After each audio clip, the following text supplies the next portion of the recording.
मी आज जाहीरपणाने या प्रचार शुभारंभामध्ये आपल्याला सांगतो की आम्ही जेवढे नगरसेवक निवडून येऊ, बजरंग भाऊ म्हणले, सुहास भैया म्हणले की आम्हाला घेतल्याशिवाय, शिवसेनेचा धनुष्यबाण, शिवसेनेचा भगवा घेतल्याशिवाय कुणालाही महानगरपालिकेची सत्ता स्थापन करता येणार नाही. एवढे नगरसेवक शिवसेनेचे या ठिकाणी आपल्याला निवडून आणायचे आहेत.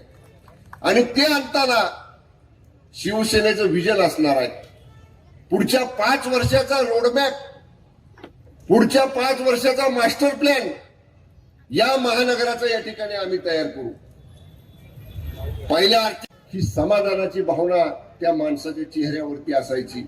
आज महाराष्ट्रामध्ये जी चित्र दिसतंय, 230-235 पेक्षा जादा जागांचं संख्याबळ महायुतीला जे मिळालं, आदरणीय एकनाथजी शिंदे साहेबांनी घेतलेला निर्णय, आदरणीय एकनाथजी शिंदे साहेबांनी 2.5 वर्ष मुख्यमंत्री म्हणून केलेलं काम आणि त्यांच्याच नेतृत्वाखाली 2024च्या निवडणुका विधानसभेच्या आपण लढलो, ज्याचा उल्लेख भाईंनी केला. मुख्यमंत्री माझी लाडकी बहीण योजना कुणालाही अपेक्षित नव्हतं की ही योजना महाराष्ट्रामध्ये लागू होईल, पण गोरगरीब महिलांच्या हातामध्ये महिन्याला 1500 रुपये पडायला लागले.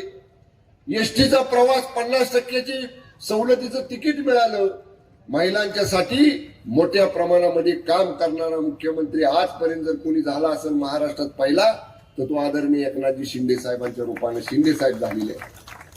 फार मोठं भाषण या ठिकाणी मी करणार नाही. मी एवढंच सांगेन, इथल्या ड्रेनेजचा प्रश्न मगाशी कोणीतरी मांडला, म्हणले काम झालंय, ते पूर्ण करून